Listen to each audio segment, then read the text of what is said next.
بسم اللہ الرحمن الرحیم ایاک نعبد و ایاک نستعین الصلاۃ والسلام علیک یا سیدی یا سندی یا رسول اللہ وعلی آلک و اصحابک یا سیدی یا سندی یا حبیب اللہ۔ السلام علیکم پیارے پاکستان۔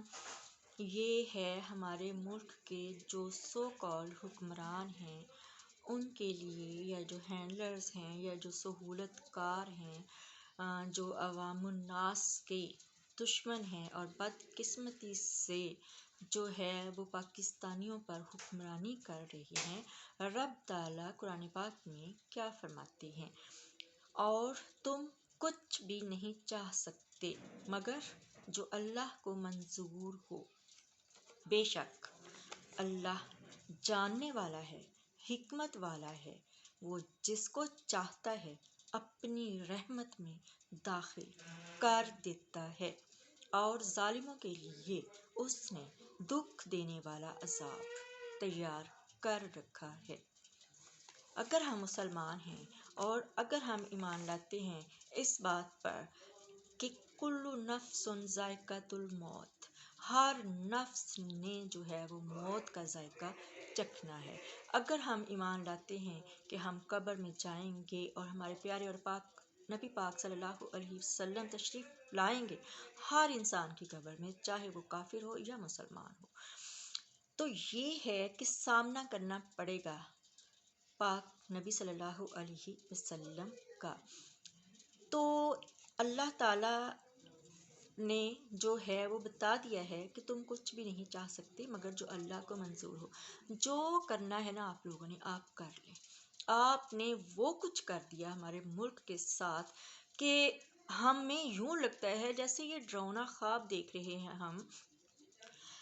اسلامی معاشرہ کیا، اسلامی جمہوریہ پاکستان کیا، ایسا تو کسی بھی کنٹری میں نہیں ہوتا کہ وہاں کے تمام جو حکمران ہیں وہ اپنی ہی عوام کے دشمن ہوں، وہ اپنی ہی جو دھرتی کے مجرم ہوں، اور اپنے ہی عوام الناس کو جو ہے وہ ناانصافیاں دیں، بھوک دیں، ننگ دیں، اور جو ہے وہ باہر سے لیں اپنے احکامات کہ ہم پاکستان کو کیسے برباد کریں، کیسے تباہ کریں، اور بند کمروں میں فیصلے کر لیں۔ ایسا کہیں بھی نہیں ہوتا۔ تم کچھ بھی کر لو، ہوگا وہی جو اللہ کو منظور ہوگا، اور بے شک اللہ جاننے والا ہے اور حکمت والا ہے۔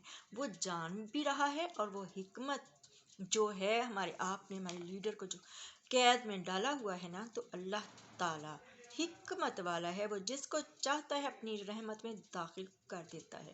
تم لوگوں نے ہمارے لیڈر کو جو ڈیتھ سیل میں ڈالا ہوا ہے نا، کال کوٹڑی میں، تم سمجھ رہے ہو کہ تم فرعون بن کر، نمرود بن کر، تم یزید بن کر سزا دے رہے ہو انہیں۔ ایسی بات نہیں ہے، وہ اللہ کی رحمت کے حصار میں ہیں۔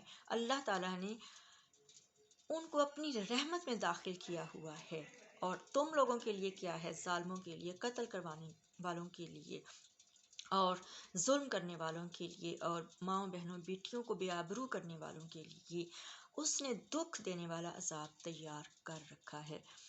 یہ آپ لوگوں کے لیے، یہ اللہ تعالیٰ کی بشارت ہے کہ آپ لوگوں کے لیے اللہ پاک نے دردناک دکھ دینے والا عذاب جو ہے وہ تیار کر رکھا ہے، اور وہ عذاب انشاءاللہ تعالیٰ تم سب لوگوں کو اپنی قبر میں جا کے قبر کے سانپوں اور بچھوؤں کی صورت میں بھگتنا پڑے گا۔ اور روز قیامت جب سور پھونکا جائے گا، تم سب بے لباس اٹھو گے، اور ہم پوری قوم، پوری عوام کے جو ہے وہ ہاتھ ہوں گے، اور تم لوگوں کا گریبان ہوگا، اور تم لوگ بے لباس جو ہے وہ انشاءاللہ تعالیٰ دوزخ کے آخری گڑھے میں گرو گے، جس کا نام حاویہ ہے۔ تم لوگوں نے ہماری دنیا برباد کی، ہم نے تم لوگوں کی آخرت برباد کی، کیونکہ اللہ اور اللہ کے رسول ہمیشہ مظلوم کے ساتھ کھڑے ہوتے ہیں، ظالم کے ساتھ نہیں، بلکہ ظالموں کے لیے دردناک عذاب کا تحفہ ہے۔ اور کرو انتظار، انشاءاللہ۔ پاکستان زندہ باد، عمران احمد خان زندہ باد۔